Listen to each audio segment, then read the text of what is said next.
So there is, of course, the famous Grim Reaper paradox, a version of various Benedetti paradoxes that all take a certain logical form or structure provided by Alex Malpass. So we can state that for all t, p happens at t if and only if for all t star it holds that either all t star are larger than t or all t star is smaller than t, and that p is true at t star. So think of a sequence of Grim Reapers that kill a certain person if no other Grim Reaper kills that person beforehand. Then, if there are infinitely many Grim Reapers ready to kill this person, likewise, under the condition that none of them does so beforehand, then none of them can do so, and yet, if this holds true, namely that none of them kills, then every one of them should do so, for none of them has done so beforehand, which then becomes an explicit contradiction. We can either arrange the sequence of Reapers from eternity passed on, or simply place the sequence as taking place during an hour past 12 o'clock or something like that. In either case, we get paradoxical results which may lead one to conclude that such a series is impossible, from which one then may conclude that something like causal finitism is true, the idea that there cannot be infinitely long causal sequences, or that infinitely long causal dependency chains are impossible, etc. But one can also modify this paradox in a more interesting way.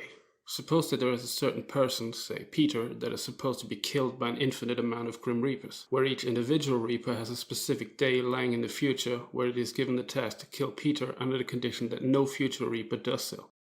Of course, Grim Reapers don't know all the future, and yet, suppose there is an omniscient entity capable of revealing information to each Reaper.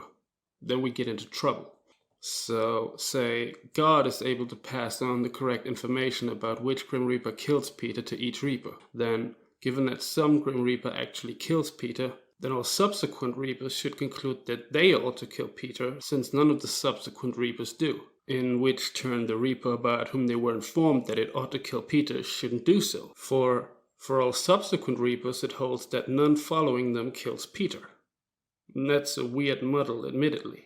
And yet, without receiving any information about the action of all the other Grim Reapers, no Grim Reaper could follow the instruction. So, the instruction is, kill Peter if and only if no subsequent Reaper does so. Well, so then, here's how I would express this weird muddle in a somewhat intelligible way. Premise 1. Assume each Reaper Rn kills if and only if none of the Reapers R for m larger than n does so. 2. Assume it is true that God foreknows some countably infinite sequence x1, x2, x3, and so on that truthfully represents the subsequent actions of Reapers R1, R2, R3, and so on and so forth. Then 3. It is true that God can pass on such sequence to any Reaper. 4. Any Reaper Rn will act accordingly if and only if God passes on the sequence to them. 5. If God did pass on some sequence to the respective Reapers, the sequence would not represent the subsequent actions of the Reapers R1, R2, R3, and so on and so forth. But that's a contradiction. Hence, we get 6. It is false that God foreknows some countably infinite sequence x1, x2, x3, and so on that truthfully represents the subsequent actions of Reapers R1, R2, R3, and so on. But it seems that 7 and 8 must hold given most versions of classical theism. 7. The actions of the subsequent Reapers are predetermined, and 8. If some set S of future events is predetermined, God knows S. Of course, that's contradictory, but there is a problem. One could argue that God cannot pass on such sequence to the Reapers in question, for finite minds cannot receive infinite sequences. So we can modify too. Sequences are composed of only zeros and ones, such as 0, 0, 1, where 0 indicates that the relevant Reaper will not, and 1 will indicate that the respective Reaper will indeed swing a scythe, so that the only information God needs to pass on to Reaper Rn is the sequence x1, x2, x3 till xn. That would be feasible, as in, if xn equals 0, that would be equivalent to the statement some future Reaper will swing their scythe, whereas if x1 equals 1, that would be equivalent to the statement no future Reaper will swing their scythe. Since for any Reaper Rn, the transmitted sequence would only be finite in length, God could transmit it to the respective Reaper. So we can modify the syllogism as 1.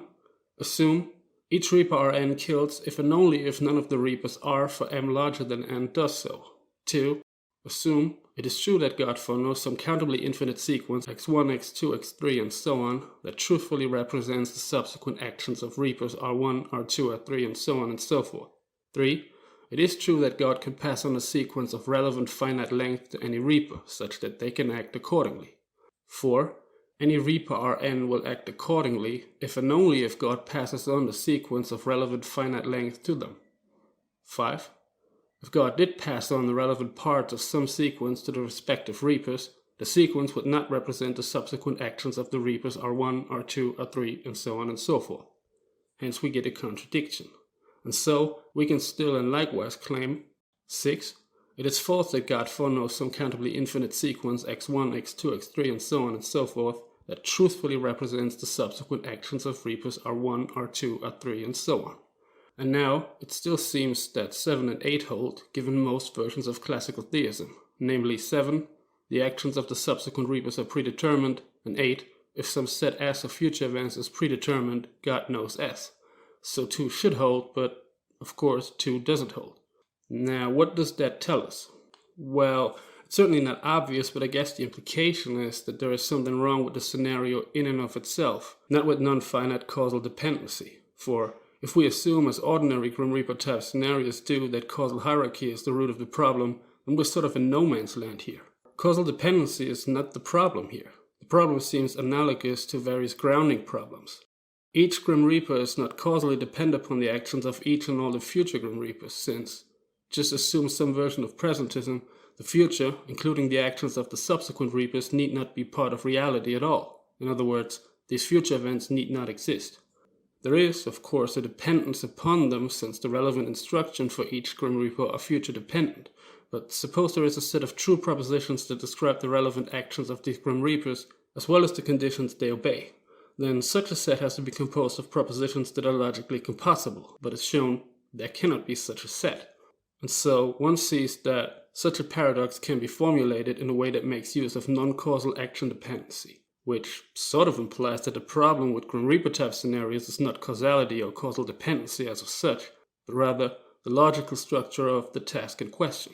Well, maybe the implication is that we should rule out such scenarios beforehand, without constructing any particular scenario which then lead us to draw conclusions about reality in a way that supports any metaphysical doctrines. And one could also reason the other way around.